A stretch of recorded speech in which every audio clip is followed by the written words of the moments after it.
Hi అండి, నమస్తే. నేను మీ రామలక్ష్మి.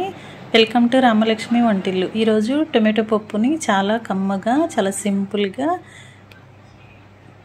కొత్తగా వంట నేర్చుకునే వారు కూడా ఈజీగా చేసుకునే ప్రాసెస్తో చూపిస్తానండి. ఎప్పుడు చేసుకునే రెసిపీని అయినా కూడా ఒకసారి నేను చూపించిన పద్ధతిలో వండి చూడండి. టేస్ట్ అనేది చాలా చాలా బాగుంటుంది. రైస్కే కాదు, రోటీ, చపాతీ, పుల్కాకి కూడా చాలా రుచిగా ఉంటుంది. చూస్తుంటే నోరూరేలా అప్పటికప్పుడు చేసుకొని తినేయాలి అనిపించే రుచికరమైన వంటలను చూపిస్తానండి. ఛానల్ని సబ్స్క్రైబ్ చేసుకుని పక్కనే ఉన్న గంట సింబల్ని క్లిక్ చేయండి. నేను పెట్టబోయే ప్రతి రెసిపీ కూడా మీ ఫోన్కి నోటిఫికేషన్ వస్తుంది. ఓపెన్ చేసి చూడవచ్చు. మీరు కూడా కుక్ చేసి టేస్ట్ అనేది ట్రై చేయొచ్చండి.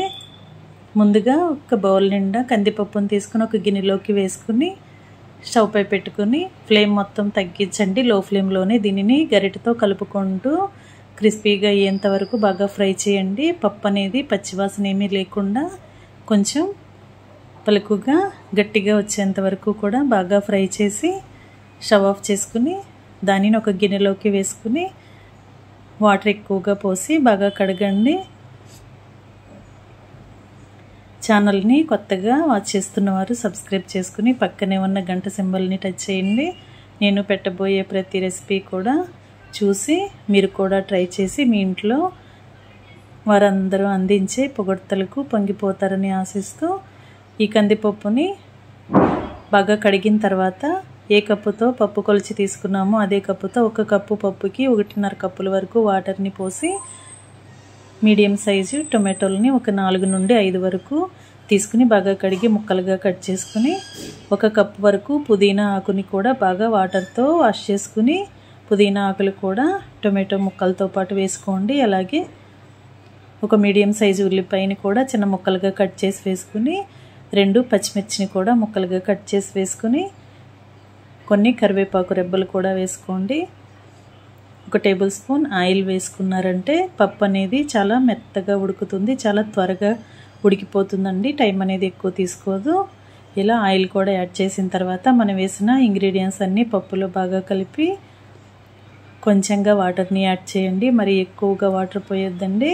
మనం ముందుగా పప్పు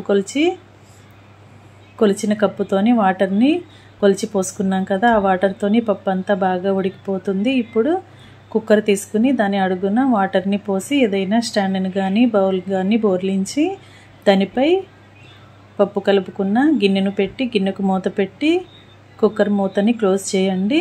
4 నుండి 5 విజిల్స్ వచ్చేంత వరకు ఉడికించండి. మీడియం ఫ్లేమ్లో ఉడికించినట్లయితే పప్పు అంతా కూడా చక్కగా ఉడుకుతుందండి. ఈలోపుగా మనం 2 చింతపండు రెబ్బల్ని తీసుకుని కొంచెం వేడిగా ఉన్న వాటర్ని యాడ్ చేసి చింతపండు రసం అంతా కూడా తీసి 1 కప్పులోకి తీసుకోవాలి. ఈ విధంగా చింతపండు రసాన్ని కూడా తీసుకుని రెడీగా పెట్టుకోండి. ఇప్పుడు విజిల్స్ వచ్చిన తర్వాత ప్రెషర్ అంతా పోయిన తర్వాత కుక్కర్ మూత తీసుకుని పప్పు గిన్నెను పక్కన పెట్టుకోండి. మనం తీసుకున్న వాటర్ అనేవి పప్పుకి కరెక్ట్గా సరిపోతాయండి. 1 కప్పు పప్పుకి 1.5 కప్పుల వరకు వాటర్ని యాడ్ చేసి 1/2 కేజీ టొమాటోలను కూడా ఇలా ముక్కలుగా కట్ చేసి పుదీనా ఆకుల్ని వేసి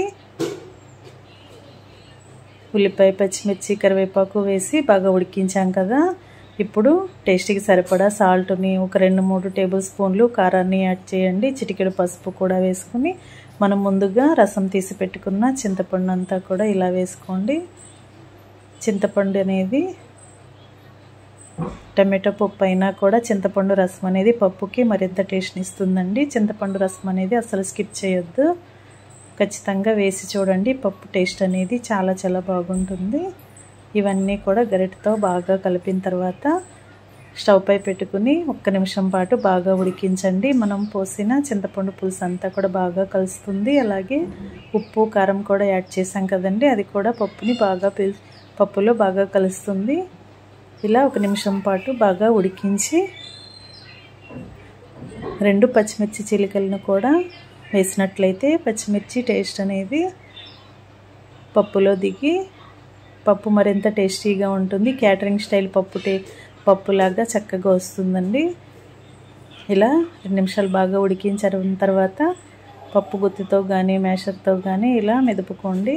మనం కుక్కర్లో ఉడికించిన పప్పే కాబట్టి చాలా ఈజీగానే నలిగిపోతుంది. ఇంకా పప్పుకి పోపు పెట్టుకుందాం.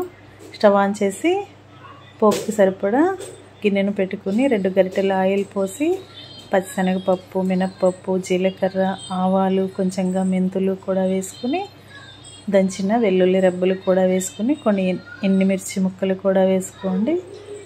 అలాగే ఇవన్నీ కూడా బాగా ఫ్రై అవుతున్నప్పుడు ఒక 1/2 టీ స్పూన్ వరకు ఇంగువ కూడా వేసుకోండి. ఇంగువ టేస్ట్ అనేది పప్పుకి మరింత రుచినిస్తుందండి. ఇంగువ కూడా వేసుకున్న తర్వాత కొన్ని కరివేపాకులు కూడా వేసుకుని పోపు అంతా కూడా బాగా క్రిస్పీగా ఫ్రై అయ్యేంత వరకు ఫ్రై చేసి మనం ముందుగా టొమాటో పప్పుకి 2 టేబుల్ స్పూన్లు నెయ్యి అనేది పోపులో వేసుకుని కరిగించుకున్నట్లయితే పప్పు చాలా రుచిగా ఉంటుందండి. అచ్చం బంతి భోజనాల్లో తినే పప్పులాగా చాలా రుచిగా ఉంటుంది. పోపు కరివేపాకులు అన్నీ కూడా బాగా ఫ్రై అయిన తర్వాత మనం ముందుగా మ్యాష్ చేసి పెట్టుకున్న టొమాటో పుదీనా పప్పు అంతా కూడా పోపులో వేసేసుకుని సాల్ట్ని అడ్జస్ట్ చేసుకోండి. మీ టేస్ట్కి తగ్గట్టుగా ఉందో లేదో చెక్ చేసుకుని స్టవ్ ఆఫ్ చేసుకుని సర్వ్ చేసుకోండి. Thanks for watching.